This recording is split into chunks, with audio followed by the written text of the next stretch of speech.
Hi, everybody. We are here today with Dimitri Brunovsky. Is this the correct way of pronouncing your surname? Well, it's Greek, so it's a little bit difficult sometimes. My name is actually Dimitris Brunovsky. The thing is that when you have the S at the end, it's actually Greek. When you don't have the S at the end, it's Russian usually. Oh, okay. So, Dimitris. Dimitris, Dimitris Brunovsky. It is always uh, you could have a simple name like Filipe Carrera. It would be simple. Okay. Dimitri is an expert in networking, and every time I meet an expert in networking, I always like to have a talk about networking because that is one of my favorite topics. It's something that I work a lot. So we decided to join forces and give to our audience 6 ways of using networking to achieve your goals. So let's do like this. You will give 3, I will give 3, but we will keep doing turns. So because it is your first hangout with me, I will give you the floor, the virtual floor, of course, and I will ask you what is your first way of using networking to achieve your goals. And before that, please, could you do one thing that I was forgetting because it's your first time here in our Hangouts? Could you make a small introduction? And when I say small, keep it under 1 hour, okay? Wonderful. Yeah, that's the definition of small. Practically what I do is professional networking, but usually when you say that, people are not really sure what is that. So just to put it in a line, practically what I do is that I empower individuals to capture the power of professional networking, the power of connections, and use it to start or develop a successful career, to build a strong partner or employee relations, or construct a professional network of support for their company, for their enterprise, or their startup. Make sense? Ah, well, it is. It is basically what I also do. So it makes, I hope it makes sense, of course. So, Dimitris, Kalimera. Not Dimitris Kalimera. Kalimera is good morning in Greek for those that are not familiar with the Greek language. So, what is your first way to use network to achieve your goals? All right. So practically, it comes from a really, really basic concept, and I really like to think in basic concepts. And the idea is that you need to connect with people in order for them to open up and give you vital information. Being able to connect is really vital. If you don't connect, people will not be willing to help you. People will not willing to give you information that can help you. They will not tell you about a job opening. They will not tell you about a career opportunity. They will not tell you about a business deal, right? So the first networking technique that you can use is called rapport creation. The whole idea is that you have different kind of techniques that you can use in order to make people open up, in order for people to feel more comfortable around you, to like you, and be able to start talking with you. You have practically 2 different kinds. You have 2 different categories, verbal and non-verbal techniques. I will not talk now about the non-verbal, which practically could be body language, matching the speed of someone else talks, or even delaying your smile a little bit to make it seem more honest. But I will talk about something way simpler. I will start with a question. The question is, what connects people? If you think about it, what really connects people is commonalities. So how do you feel when you discover that you came from the same village that someone else came? Or that your new friend was having vacations at the same place that you did when you were a child? You kind of feel a connection. And this connection comes because you discover commonality. Now, every professional that is taking networking seriously is looking to identify these commonalities in order to connect with other people. So, I mean, you will never go to a business meeting and without knowing who you're going to meet, without knowing your proposal.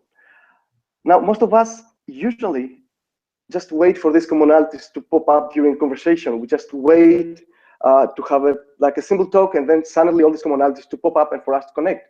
But you really don't have to wait for it. So one of the things that we're using in professional networking is actually utilizing social media in order to collect information about people before we actually meet them. So what we do, we go through Facebook, we go through LinkedIn, we go through Twitter in order to understand what kind of commonalities we have with other people. And these commonalities can be in anything that you can think of. There is a rule of thumb that says that if you find a commonality depending on health, family, and money, you can create a strong connection. But it can be practically everything that you have in common with the other person. And by the way, you know that networking has been transformed the last 3-4 years. And as you mentioned in one of your books, actually I have it right back there, about networking, the people who don't use digital tools to develop their networks are really missing out. And in this case, there exist many tools that can actually automate this kind of information collection about people. For example, you have Attentive. It's an application that just sends you information about specific individuals. Or you have Charlie App. Charlie App is a very, very nice application that integrates with your calendar. And 1 hour before your meeting, it actually sends you information about the person you're going to meet. So out of it, the bottom line would be always try to discover commonalities. And if possible, make it uncommon commonalities, something that's not really often. And in order to connect with people, don't wait for these commonalities to just randomly pop up, because you really need to connect with people in order to discover opportunities. Make sense? Filipe had a little bit problem with the computer, so I will try to continue from here. I would like to ask you actually to do a really small exercise. Just take a small piece of paper and try to identify in which ways you could actually connect with another person. So practically start to think, if I was in the same location with another person, would that make me connect with him? Or if I study in the same university with another person, would that be a reason of connection? And try to identify. It can be many things. It can be everything. It can be practically working in the same industry. It can be working in the same country. It can be having a common friend on LinkedIn, Facebook. It can be following the same person in Twitter. So you can practically have all this kind of commonalities that you can identify.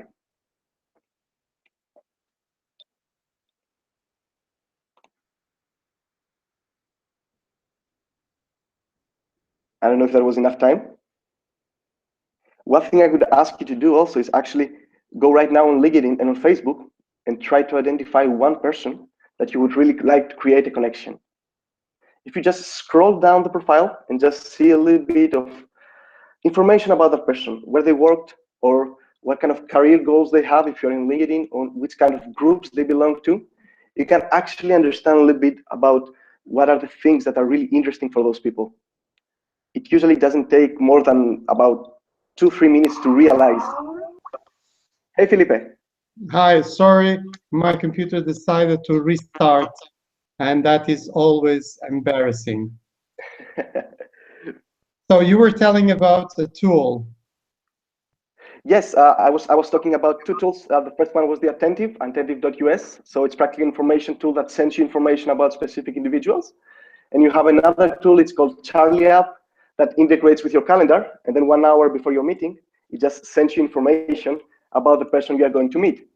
So the bottom line there, again, I said that you need to discover commonalities in order to connect with people.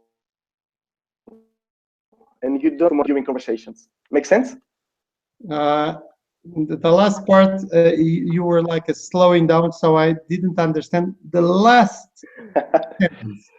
The last sentence, I think this is the most important one. Don't wait for uncommon commonalities to pop up. Okay. Create them. Find out this information about other people before you actually meet them. Mm-hmm. So that preparation is key, because many times people think about networking like something that is a kind of miracle. You go to an event, you go to anywhere, and suddenly you get like, okay, something miracle will happen. So you will find some common things. One small trick that I use with you about commonalities at the beginning, probably you got it, is that you have a Greek origin, and I said Kalimera. So that is a small thing in order, because it's not many times that you will find a Portuguese that will speak something or in Greek. So I try to make some commonality at the beginning. Of course, we have as common subject of interest in networking. So that is already done. But I did something else. So this is a kind of way that I like also to work on commonalities, especially if you are talking with international people, audiences, whatever. If you know one or two words of the language, is absolutely amazing. So it is creating that communality that you are saying. It is my turn, so I will give you one. I will be fast in saying this because one of the things that I think that is very important to professionals to understand is that the value, your value as professional, is determined also by the network that you have. So, for instance, this is very clear for a salesperson. So, if you are hiring a salesperson, you know that, okay, if he has a good network, so he will bring sales to the company. So it is very important to understand that, for instance, in the job interview, whatever. But nowadays, I think this is much more important because there is so much information, so much knowledge out there that you really cannot store everything in your head. So it is very important that you understand that you have to use your network as a network of knowledge. So your value as a professional is not coming from the knowledge that you have in your head. Of course, you have to have some, but you have to be able to tap others' brains. So, because that is very, very important. Because if we are talking about creative solutions, innovative solutions, to get best practices into a company, if you are an isolated person, you will not get the full potential of this because out there in the world there is somebody that is already found a solution for your problem. So the bigger your network is, the better chances you have to get to that solution that is the most effective one. So I will pass the ball to you, but before passing the ball to you, I would like to invite our audience. If they have any questions, they always can put questions, suggestions, comments, even share some experience in networking that they feel that is important, and we will comment or answer on that. So, Dimitris, it is your turn. Tell me. Perfectly. I would definitely have to agree with what you said. It's practically the people that know you that can help you grow in your personal and professional life. It's not really the people you know; it's the people that know you. And it seems that people always like build their business plans. They always put down their career goals, but you have really few people that actually create a networking plan. So really few people try to identify who can help them and reach out consistently in order to create those connections. So people, although they understand the power of networking, most of them, they don't really create a plan in order to do it. So how do you start creating a plan? You start with a very, very basic question. The question is, who are the people that can help me grow? Who are the gatekeepers to my success? So who are the people that can actually give me access to the places I want to go? And the answer to that, it doesn't have to be always specific. It doesn't have to be, it's going to be this guy or this guy. It can be a whole category of people. I would just give an example that Keith Ferraz is mentioning in his book, Never Eat Alone, uh, where he tells that if you want to grow your network really fast, then you kind of have to focus in 8 different categories of people. And you have like executive search guys, lobbyists, public relations people, journalists, people from politics, these kind of people that already have a huge network. So it doesn't have to be specific. Those guys are called hubs. Hubs, exactly. Exactly. It's practically the people that it's their job to create networks. Mm-hmm. So it doesn't have to be a specific name, it can be a category, but you should always have a small idea about what are you searching for. And when you have actually this information, you have to really go to the next step to actually reach out to people. Most people, they don't try to reach out and they don't try to do that consistently. You have email, LinkedIn, Facebook, or even in-person interaction, and most people don't do it. So for example, if you have identified that you have like a broad category of professionals that you want to reach, for example, let's say, I don't know, recruiters, the only thing you need to do is to start visiting their LinkedIn profiles. They will see that you're visiting their profiles and they are going to visit you back. And by the way, there's actually a really easy way to do that. And for that, I have to thank a friend of mine. She's a great executive career coach from Coimbra. Her name is Cristina Correa. And he suggests me actually a tool. It's called DAX Soup. She told me that this application, practically what it does, it use your LinkedIn profile and start visiting other people's profiles. So this way you don't have to do it by yourself. You just start visiting profiles automatically, and this creates the traction you need. You bring people to your profile, and then the people that are interested in your profile, they actually contact you or they send you a connection request. So it's again a little bit of combination between the networking tools, the traditional, and the digital tools, which for me are very important. So And duck soup, not chicken soup. duck soup. Duck from duck, the quack quack Yes, thing. it's DUX. And this way you can practically attract people to your network. You don't only need to reach out, you need to make ways to create ways to actually make people come to you. And Sorry. Is it duck like the animal? no, it's DUX. Ducks. Okay, Ducks. like Ducks. the dukes in Venice. I have no idea, but probably. Yeah. Okay, so the idea there is that you need to find people to connect, and there are many ways to connect. You can just send some kind of information. You can just ask me something really simple. For me, something that really works well is to actually ask for mentoring. And this is in addition to what you said, that there are other people in your network that already know how to do things. They already know how you can actually do something. So what I do a lot of times, I ask for mentoring. I ask for a few mentoring sessions to learn something, and most people actually respond to that. I've managed, with this way, I managed to have two mentors. One actually sold his company for 147 million euros, and he had time to mentor me, because those people that are very successful, they really want to help you. And I had another mentor who's actually managing 100 million euros of investment every year. Still has a very packed schedule, but still, if you really ask for a mentoring relationship, most people will actually want to help you. So my advice is to build your networking plan, and then start connecting with people. Find meaningful ways to connect with people. Okay. So I was sharing so I had like a kind of thing is that the ducks is actually has a symbol of a duck. So so that's the confusion. So I'm sharing so it's duck's soup, but just sounds like duck soup. So Yeah. Dimitris, we have a question from Saad Salim. Dimitris, could you please write here the name of the app that visits other profiles from your LinkedIn? So this is actually the Ducks Soup. So it is already shared. I hope Salim is happy with this, because we put it first. And actually, so this is the question, and let's go for number 4, because it is the fourth way, and this is a thing that I call everybody wants to be a shareholder of your success.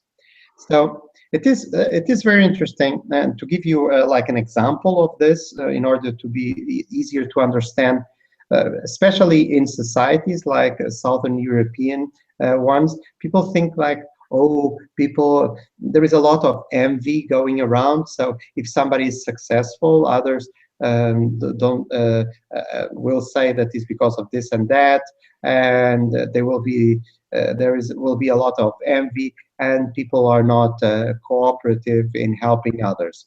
But actually, this is not quite true, because it is a kind of human nature going already on it. So let me give you the example. The example is like this. You probably have been in a conversation among friends, and there is like 1, 2 people that have been successful, but they are not present, and some of them in that group will say something like this, Mr. X was successful thanks to a contact that I gave, thanks to an advice, thanks to some money that I lent, whatever. Okay, I did something that contributed to the success of that person. You have heard this many times. That this is normal. Interesting thing that you will never hear this. That guy went bankrupt thanks to an advice from my side. So what this means is that everybody likes to wear a social medal, like I contributed to the success of somebody else. And nobody wants to have, let's say, an anti-social medal. So people genuinely, 80, 90% of people, of course, will be, let's say, a piece of your success if you let them. But for that, and picking on what you said just a moment ago, it is very important that you have a clear notion of what you want. What is your mission? What is your vision? Because in networking, I many times compare with a car. A car can be used to go from point A to point B, but is also the biggest cause of death in the world. So you can use a car as a fantastic transportation mean or as a killing machine. So it is your choice, but it depends on your mission and vision, okay? Because you want to go from place A to B. So it is important that you put in your head before starting anything is where you want to go, because people will help you if you have a clear notion of what you want and if you are able to express it very passionately. And people will help on the way. And when people help, you say thanks, but you say thanks by recognizing them, by helping them also. And that is very important. So, Dimitris, your last one.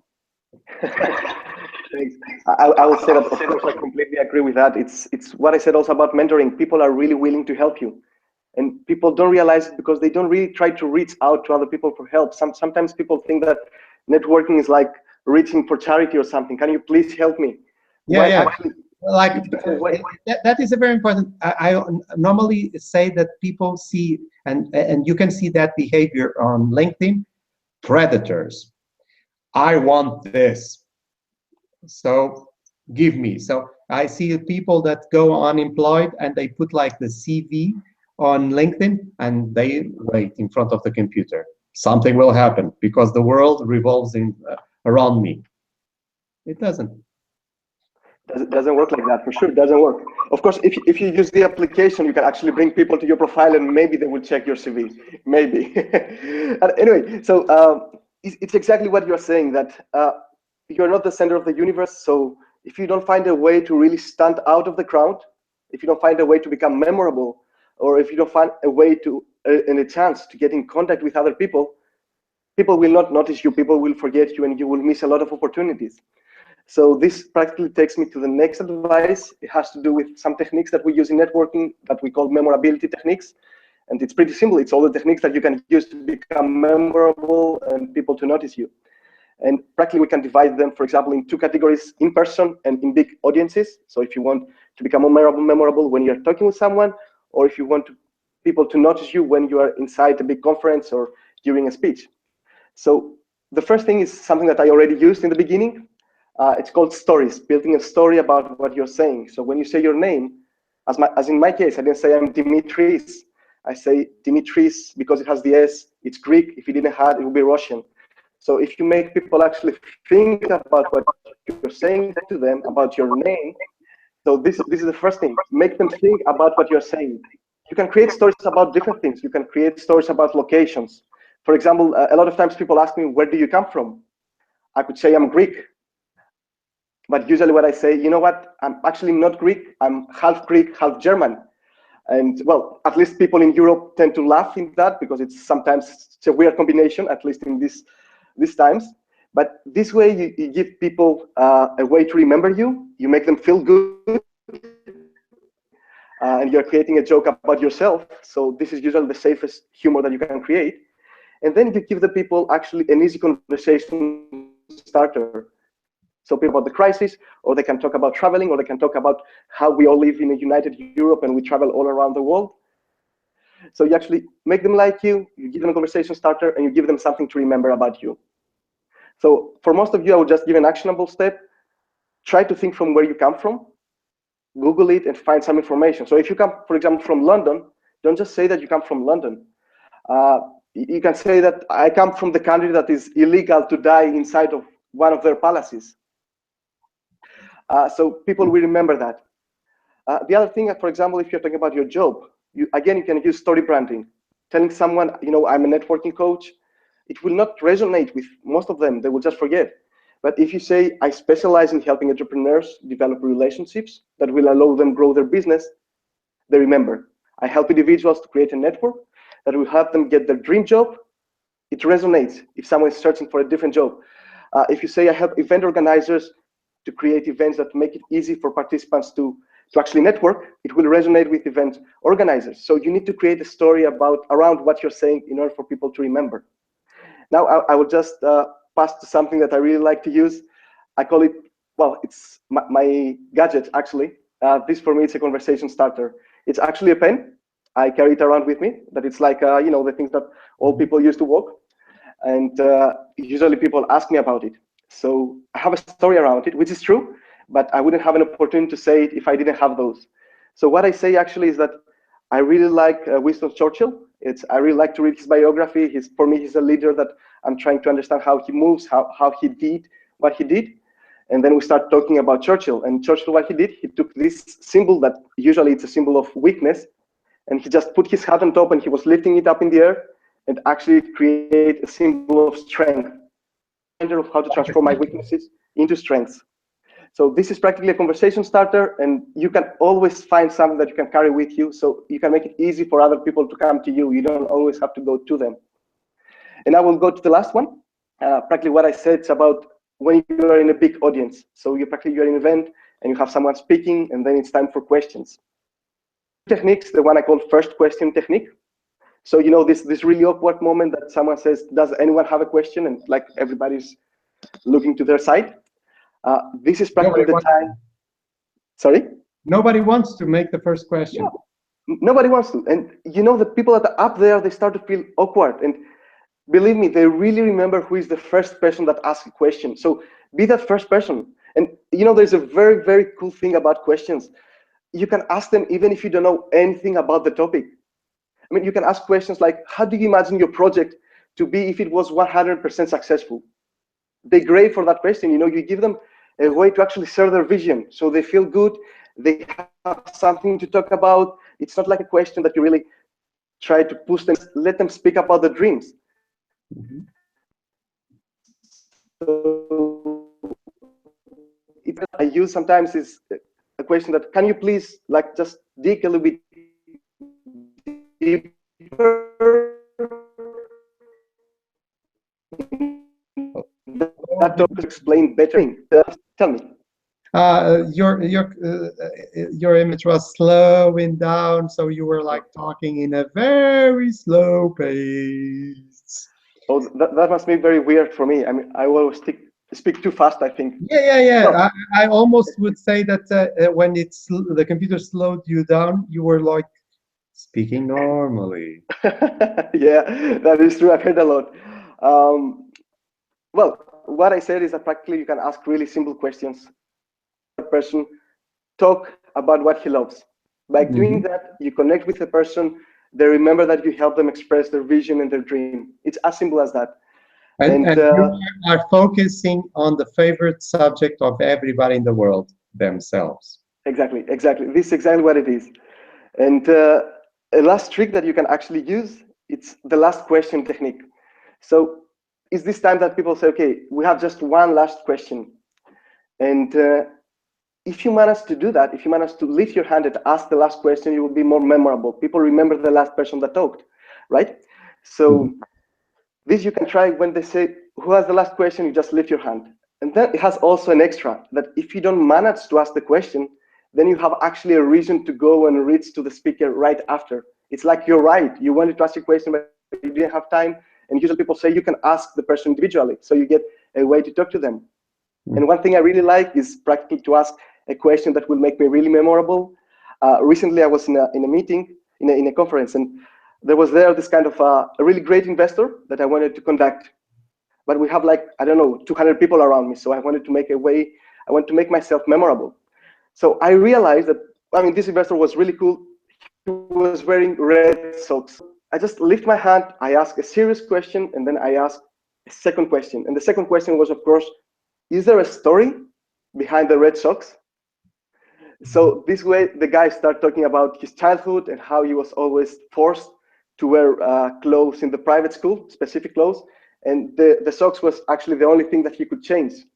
But this way, he talked about something personal. And then the next time I tweeted about him, and I said, okay, the investor with the red socks. And then he tweeted me back, and then we had the opportunity to actually interact more, just because I asked a question that make myself more memorable. Make sense?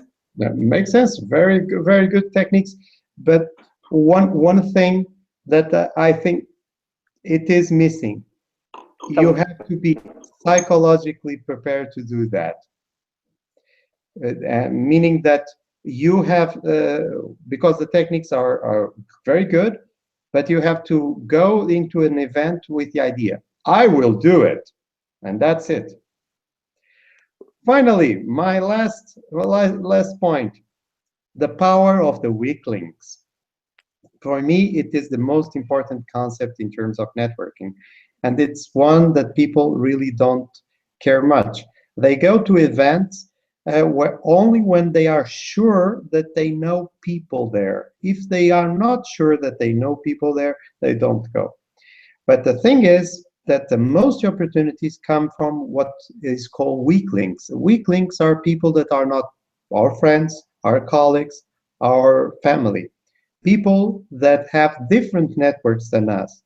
And it is very interesting that when we hear somebody saying, well, I had this success because I was in the right place in the right moment, that is a very incomplete statement because no million euros will fall from the sky.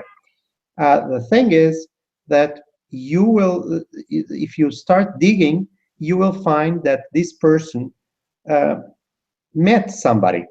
And 99% of the times, that somebody was a weak link, not a friend, not a colleague, not a family member.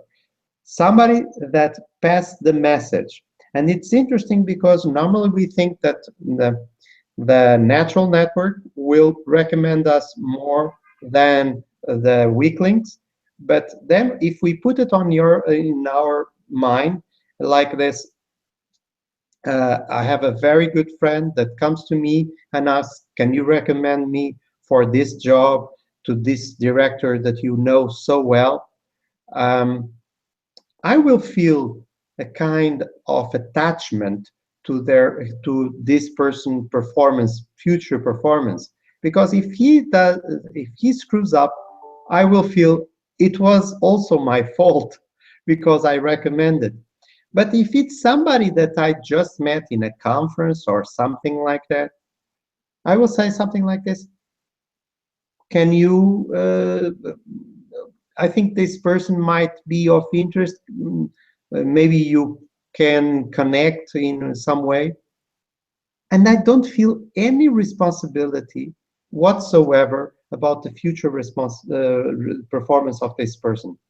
So, and actually there are several studies that really prove that the weak links are the sources of huge career opportunities, of business opportunities, much more than the natural network of the friends, family, and friends, because they will be very selective in terms of recommendation.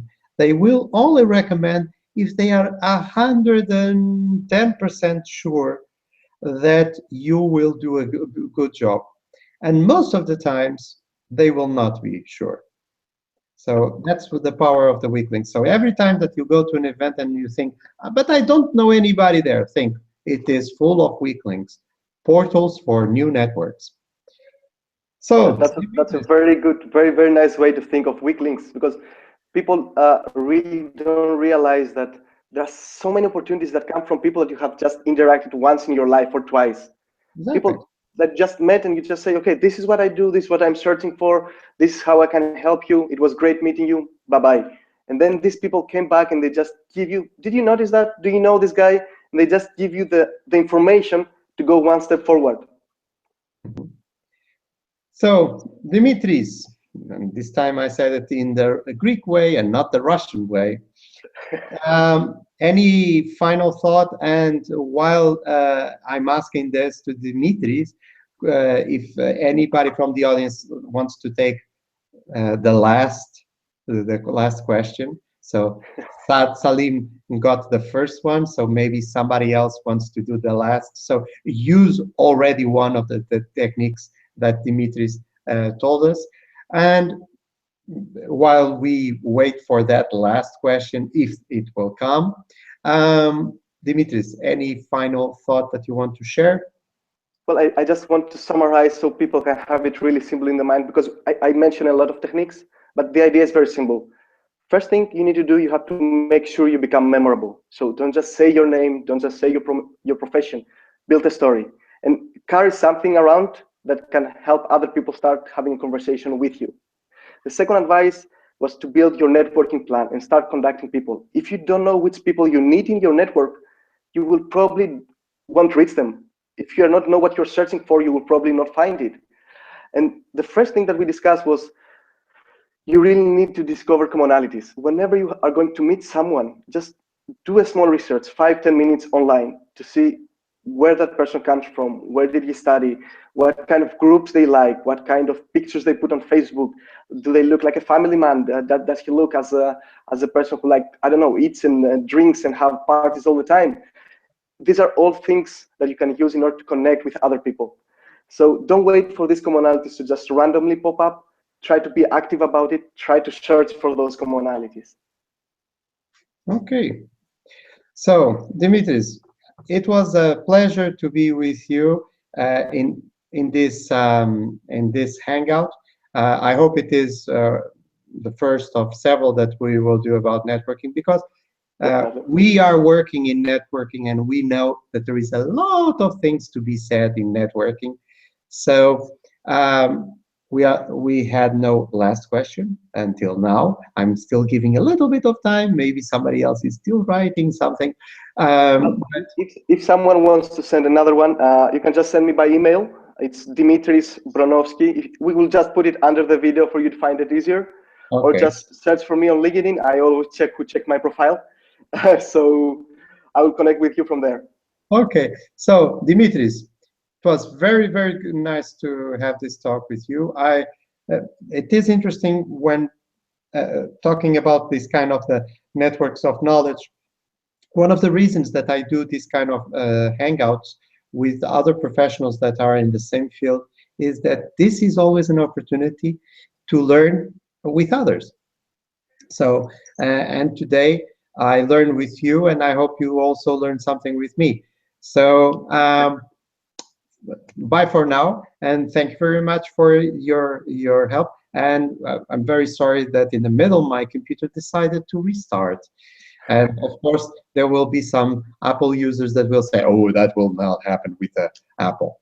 Definitely. So it happens. Okay, so see you around. Bye-bye. Ciao.